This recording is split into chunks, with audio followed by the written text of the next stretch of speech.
What's good, YouTube? It's your boy Mike back with another video, man. And honestly, bro, I think I just seen probably like one of the craziest endings to a basketball game that I've ever watched live type beat, feel me? The UConn versus Iowa game literally just wrapped up probably like less than 5 minutes ago. Man, I'm just sitting here watching it and I'm like, yo, I gotta talk about this game real quick, feel me? I gotta give y'all my thoughts before, feel me? The championship game get played, I think, like Sunday night, I'm pretty sure. So before we even get into this is just raw live. Like I said, the game just ended not even like 5 minutes ago. Make sure y'all like, share, subscribe, comment, all that. We gonna get straight into it. Honestly, I'm gonna keep it a bean with y'all. Before the game started, obviously I had UConn. I'm from Connecticut. So I'm like, yo, we got Paige, we got some hitters on our squad. Feel me? We not at full health, but feel me? Look where we at. You get what I'm saying? We might be able to go all the way. And literally, man, I didn't even really expect to see what I saw, honestly. I think UConn did a good job of holding off Caitlin Clark as long as they could. I mean, she only had, I think, like 4 points in the first half or something like that. She didn't hit a three in the first half at all. I think, I'm pretty sure her name is Nika Mule, the number 10 for UConn. I'm pretty sure that's her. She did a good job of holding, like, Caitlin Clark, like, to as little as points as she could type shit.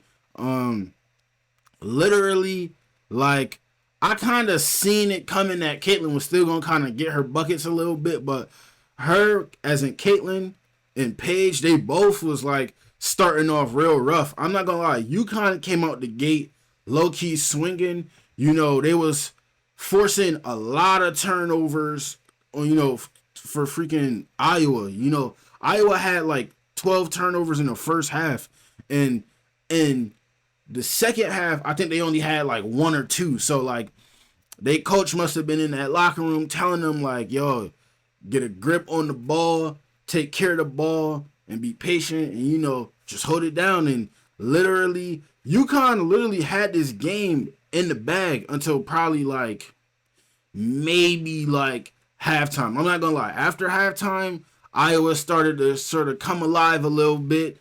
I think Caitlin hit like 2 threes, and I was like, yeah, I see where this is going. It's looking like one of them games where, feel me, the superstar players start off cold, but then heat up throughout the game, and that's literally exactly what happened. I mean, Caitlin Clark, she wasn't really, like, efficient, but, I mean, she did get a couple buckets here and there when it mattered, driving and, hitting a couple threes and stuff like that. And freaking, man, that last call, bro, I'm watching this game live, like, yo, UConn might have a chance, like, that last call on Aaliyah Edwards, the screen call, yeah, that was crazy. That was like, I don't even know what to say about that. Like, how do you call that? You get what I'm saying? Like, I feel like that's one of them calls where like maybe if it's like earlier in the game, it's like, yeah, you put the air in the whistle and you call that, but like, yo, like at the end of the game, you kind of gotta just let that, like, you gotta let that happen. I feel like Paige low-key had a nice little, look in that corner. She could have probably hit a 2 or a 3, depending on whatever, the play ended up looking like before they had, blew the whistle.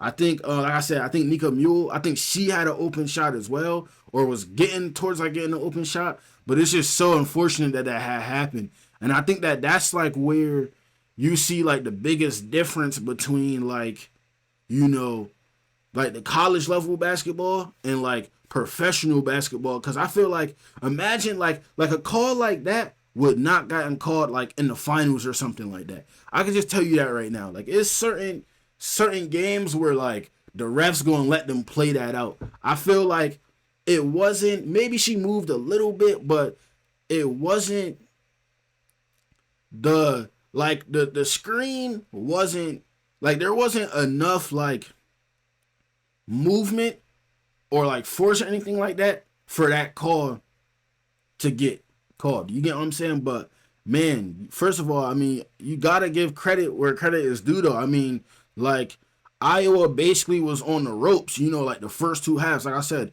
Caitlin Clark, she wasn't really efficient. I think she literally only had like 4 points in the first half. Freaking Iowa had like 12 freaking turnovers in the first half. And UConn, the defense got real tight. Like I said, they was playing Caitlin like crazy. They was like low key denying her the ball. They really wasn't trying to let her get no threes or nothing like that. And they held her off for as long as she could. As long as she could, man. It's just so crazy to me though, like how this game ended up coming out though, because UConn came out the gate swinging. Threes was getting hit. The center Aaliyah Edwards, she was getting a couple buckets down low all game, like especially like in the first half and stuff like that. And it's just so like, damn, that's probably like one of the craziest games I think I've seen. I'm not even gonna lie, but man, I think if you really sit there and look at it, like that's one of them games that you watch where it's like, yo, like you could almost predict where it's going, but like you gotta remember, like just the nature of the sport is just so unpredictable. You get what I'm saying? And I just feel like that was one of them games that was definitely crazy. I will say for sure though, definitely will say for sure that that charge call basically called the game. I'm not gonna lie, that basically was the game. That was one of them things. I'm not a fan of that call at all. Even if I wasn't like a UConn fan, I would still be like, nah, that's one of them. That's one of them calls you gotta just let go. Like you gotta just let them play that. But freaking man, what a run for UConn though. What a run for UConn. I know last year Paige was injured, so she wasn't able to go out there and get UConn as far as she helped them get this year. But and honestly, I hate to be that guy. Y'all could correct me in the comments if I'm wrong, but I feel like maybe if Paige played last year, Caitlyn would have still got the spotlight she got last year. But feel me, it would have still been like a yo, even though, Caitlyn been hot type beat, y'all can't forget about Paige. You know what I'm saying? And and shout out to Paige too, cause that was a she did the best she could type beat. Like I said, UConn only ran 7 players. So basically like Paige, I think Nika Mule, and then probably like two more other players played like the whole game. I think like the only sub they had was their big man off the bench.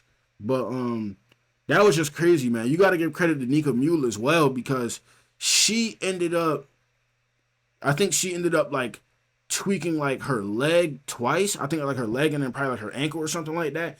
And they was trying to get her to go back to the locker room and she was not going for it. She was not going for it.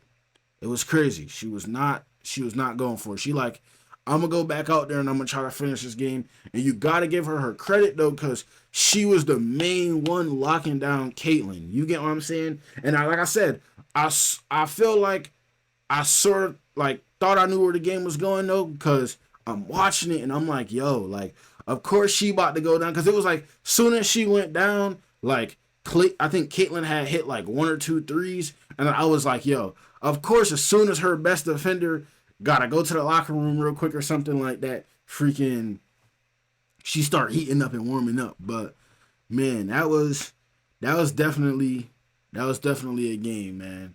But I really didn't got too much to say other than, congratulations on Iowa. I know that Caitlin Clark's been having a very like historic season, as far as women's college basketball goes, man. And shout out to her, because last year she had to go up against LSU, and obviously y'all know LSU got freaking Flaw J and Andrew Reese, and then they had freaking, I think, Alexis Morris last year too. So they had some hoopers on that squad, and she got a chance now to go back to that stage.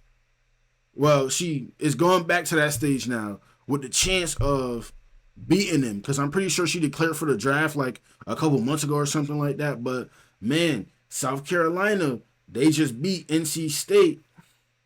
I ain't gonna lie, I don't know if Iowa could beat South Carolina. Coach Dawn, she got a roster over there, and They like the Monstars from freaking Space Jam. Like it's gonna be a game. They got their work cut out for them for sure. Cause that's like I said, that's Sunday night. Freaking South Carolina undefeated. So and I know they not gonna let a couple of them little girls go out there and take them like that.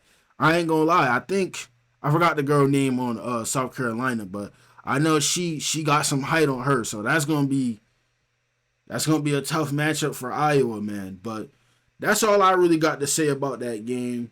Like I said, man, that was definitely one of the craziest games I think I've seen, especially in like college hoops for real. But if you like this video and you want to see me do more like basketball reactions and sort of like breakdowns of the game and stuff like that, just let me know in the comments and I'm gonna go ahead. I'm over here spitting like everywhere. It's never that serious, but I'm gonna go ahead and get more of those done for y'all, man. I know I've been away for a little bit. But feel me, I'm gonna try to get y'all some more gameplays coming on in the future. But if you like this video, give it a thumbs up, subscribe, share it, and feel me, I'm gonna see y'all on the next one. Peace.